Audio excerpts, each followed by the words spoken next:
गुरुदेव दत्त. श्रीपादराजम शरणम प्रपद्ये. श्रीपाद श्रीवल्लभ चरित्रामृत अध्याय 19, पान क्रमांक 158. तोच परिच्छेद पुढे आता जातोय. परमेश्वराच्या इच्छेनुसार त्याला शरण आलेले जीव कारणदेह घेऊन पुनर्जन्म घेतात व दैवी कार्य संपन्न करतात.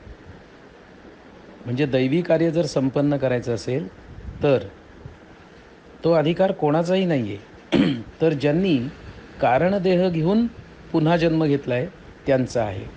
आणि ते केव्हा शक्य आहे? परमेश्वराची इच्छा असेल तर शक्य आहे. आणि त्याला जोड कशाची हवे? तर परमेश्वराला शरण जे जातील जीव त्यांच्या बाबतीत हे घडू शकतं. म्हणजे अहंकार लोप पावला, लय पावला तर पात्रता निर्माण होतीये का? आणि मग पुनर्जन्म होतोय. पण तो काय? कारणदेह घेऊन. स्थूलदेह, सूक्ष्मदेह, कारणदेह आणि महाकारणदेह असे 4 शब्द आपण पाहिलेत. कॉझल बॉडी ज्याला म्हणतात, की जे सीड बीजरूपामध्ये सगळं काही त्याच्यात आहे, परिपूर्ण आहे. आणि तो कारणदेह घेऊन सूक्ष्म शरीर म्हणजे काय आहे? स्वप्नावस्थामध्ये कुठलं शरीर कार्यरत असतं? स्थूल शरीर जागृत अवस्थेत जाणवतं, सूक्ष्म शरीर आपल्याला स्वप्नावस्थेत जाणवतं आणि गाढ निद्रेमध्ये कॉझल बॉडी कारण देह जाणवतो का? असा जर विचार केला तर त्या सीड फॉर्ममध्ये बघा, अहंकाराची जाणीव किंवा मीच्या असण्याची जाणीव जागृत अवस्थेत आहे. गाढ निद्रेमध्ये ती कुठे आहे? म्हणजे गाढ निद्रेमध्ये अहंकार रहित स्थिती आहे का? कर्तेपणाचा भाव नाही आहे का त्यावेळेला? पूर्ण विश्रांती स्थिती आहे का ती? आणि मग असा जर कारणदेह घेऊन पुनर्जन्म जेव्हा घेतला जातो तेव्हा दैवी कार्य संपन्न होतं, असं इथे काहीतरी सांगतायत. हे कार्य झाल्यावर ते पुनरपी परमात्म स्वरूपात विलीन होतात. याचा अर्थ काय? कॉझल बॉडीतनं जर पुनर्जन्म झाला तर कार्य संपल्यावरती पुन्हा परमात्म स्वरूपात विलीन होणं आहे. पण वासनेपोटी जन्म झाला तर वासनेपोटी झाला तर कर्मबंधन निर्माण होणार आहे आणि पुनरपी जननम पुनरपी मरणम अशी त्या सायक्लिक प्रोसेसमध्ये चक्रामध्ये अडकणं होणार आहे. मग वासनारूपी देहामुळे किंवा काय आपण सूक्ष्म शरीर म्हणू त्याला, इच्छा आकांक्षा वासना यांचं सगळ्यांचं भेंडोळं, ॲस्ट्रल बॉडी म्हणू त्याला, तिने जर पुनर्जन्म घेतला, त्या अवस्थेत जर पुनर्जन्म झाला तर पुन्हा पुन्हा बंधनात आहे. पण कारणदेहा घेऊन पुनर्जन्म जर झाला तर कार्य झालं की पुन्हा परमेश्वरात विलीन होणं आहे, पुन्हा त्या चक्रात अडकणं नाही आहे. पण हे कसं घडतं? तर परमेश्वराच्या इच्छेनुसार, विल ऑफ गॉड. पण ते कोणाच्या बाबतीत घडतं? की जे जीव त्याला शरण गेलेत त्यांच्या बाबतीत. म्हणजे ज्यांचं स्वतंत्र अस्तित्व राहिलं नाही, सेपरेशन राहिलं नाही, मीपणा राहिला नाही, कर्तेपणाचा भाव राहिला नाही, असे जे जीव असतील त्यांना कारण देह घेऊन पुनर्जन्म संभवतो. आणि मग त्यांच्या हातून जे कार्य आहे ते दैवी कार्यच आहे, कारण ते परमेश्वराच्या इच्छेनेच घडलं आहे. आणि मग ते कार्य संपलं की पुन्हा काय करायचं आहे? तर पुन्हा आपल्या मूळ स्वरूपामध्ये म्हणजे परमात्मा स्वरूपामध्ये विलीन व्हायचं आहे.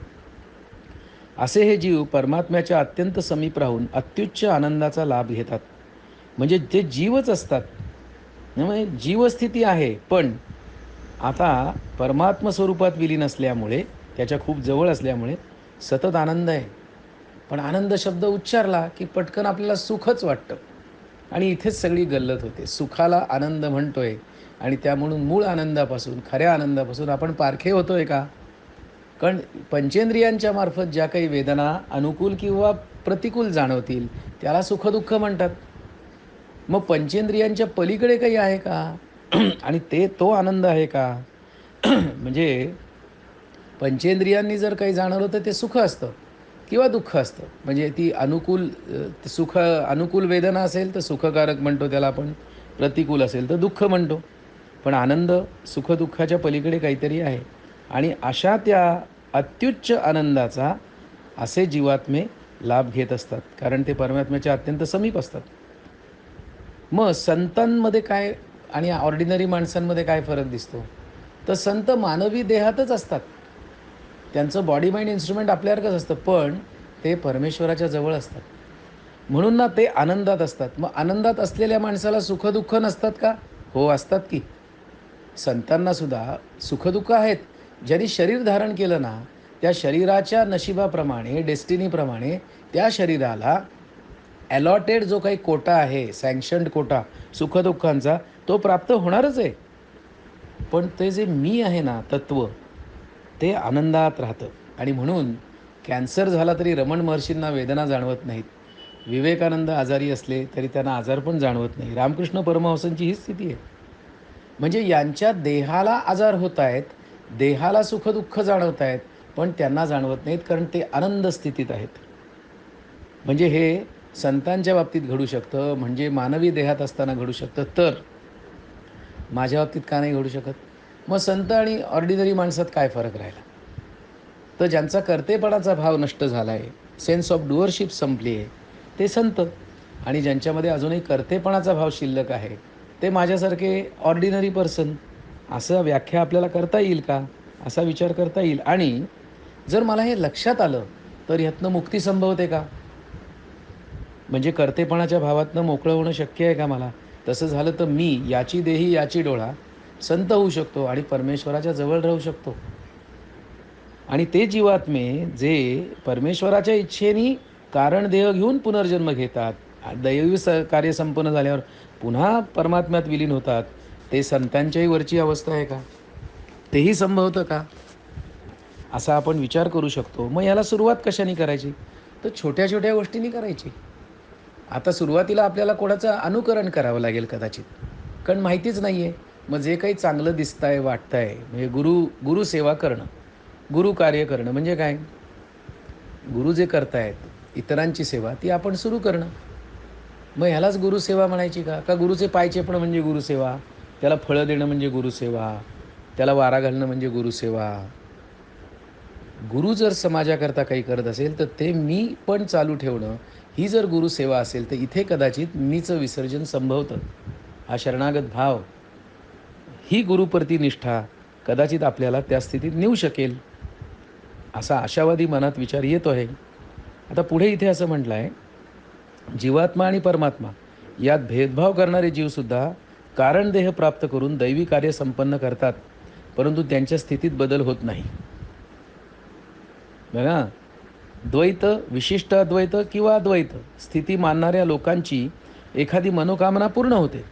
त्यामुळे सर्वसामान्य लोकांना श्रेष्ठ द्वैत, द्वैत श्रेष्ठ का विशिष्ट अद्वैत श्रेष्ठ का अद्वैत श्रेष्ठ असा संभ्रम पडतो. साहजिक आहे. सृष्टी स्थिती लय या क्रिया प्रतिक्षणी घडतच असतात. बघा, प्रतिक्षणी घडत असतात. म्हणजे निर्माण होणं, काही काळ असणं आणि त्याचा लय होणं, हे 3 वेगवेगळ्या स्थिती नाही आहेत, तर एकाच क्षणात घडणाऱ्या गोष्टी आहेत. कारण निर्माण होत असतानाच जसं-जसं ते निर्माण होत आहे, तसं ते आहे पण, आणि जसं आहे तसं त्याचा लगेच लय पण होतोय. अशी ही सूक्ष्म क्रिया सतत चालू असते. त्यामुळे आधी निर्माण झालं, मग निर्मितीची क्रिया पूर्ण झाली, मग काही काळ ते होतं, मग ती क्रिया पूर्ण झाली आणि मग त्याचा लय झाला, असं नाही आहे. प्रतिक्षणी तिन्ही चालू आहे. ब्रह्मा, विष्णू, महेश हे तिघे आपापल्या कल्पांतात अव्यक्त रूपात असतात. ते परमेश्वराच्या संकल्पास अनुसरून व्यक्त साकार रूपात येऊन नवीन स्वरूपात निर्माण केलेल्या ब्रह्मांडात सृष्टीची उत्पत्ती करतात. म्हणजे ह्या ज्या 3 शक्ती आहेत ना, क्रिएटिव्ह फोर्स, मेंटेनन्स फोर्स आणि डिस्ट्रक्टिव्ह फोर्स, हे तिन्ही पोटेन्शियल स्टेटमध्ये असतात.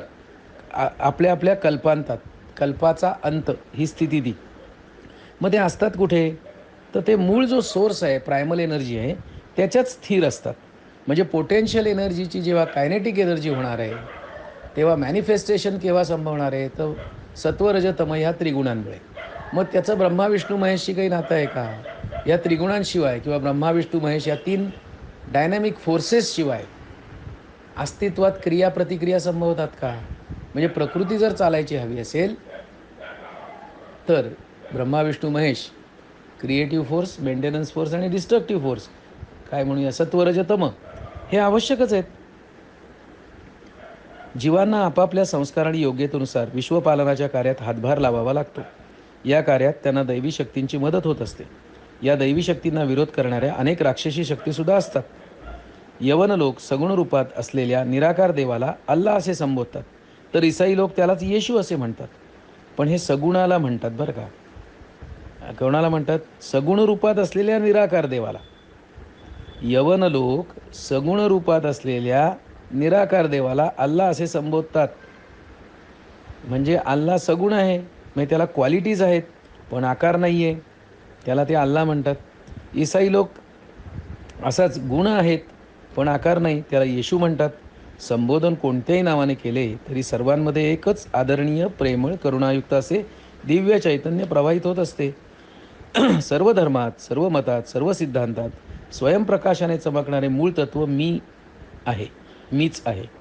प्रत्येक जीवाच्या इच्छा आकांक्षा यांना अनुसरून त्या मार्गाने त्या त्या स्थितीला अनुसरून चालवणारा तो मीच आहे. मी सर्व तंत्रामध्ये स्वतंत्र असल्याने मला साध्य अथवा असाध्य असे कोणतेच विधान नाही. मी सर्व देवदेवतांच्या स्वरूपात अंतर्हित जाज्वल्याने प्रकाशित होणारा मीच आहे. त्यामुळे त्या त्या स्वरूपाद्वारे पूजा स्तोत्र सर्व उपचारांचा स्वीकार करणारा मीच आहे. म्हणजे सर्वत्र काय आहे? मीच आहे. मग ही लीलाच चालली आहे. मीच मला ऐकतोय, मीच मला पाहतोय, मीच मला सांगतोय, मीच माझ्याशी व्यवहार करतोय. दोन आहेत कुठे? हेच ते अद्वैत आहे का? कलिपुरुष अंतर्धान पावल्यानंतर सर्व मतातील सार असलेला सनातन धर्म म्हणजे माझेच स्वरूप आहे. सर्वांना बोध करणारा पण मीच आहे. त्या त्यावेळी साधक बहिर्मुखाने किंवा अंतर्मुखाने माझे सदैव दर्शन घेतील. केव्हा? जेव्हा कलिपुरुष अंतर्धान पावेल आणि सर्व मतातील सार असलेला सनातन धर्म म्हणजेच माझे स्वरूप आहे असे ज्ञान जेव्हा उदयास येईल, म्हणजे ही अवस्था येणार आहे सनातन धर्माबाबत असं इथे व्यक्त केलं आहे. त्यावेळी साधक बहिर्मुखाने किंवा अंतर्मुखाने माझे सदैव दर्शन घेतील. कारण दोनच प्रकारची लोक असतात, बहिर्मुखी किंवा अंतर्मुखी, आणि ते सदैव माझं दर्शन घेतील. आता मी बहिर्मुखी आहे का अंतर्मुखी हे जर जाणून घेतलं तर काही मला उपयोग होईल का या सगळ्याचा, असा विचार करूया. श्रीपादराजम शरणम प्रपद्ये. श्री गुरुदेव दत्त.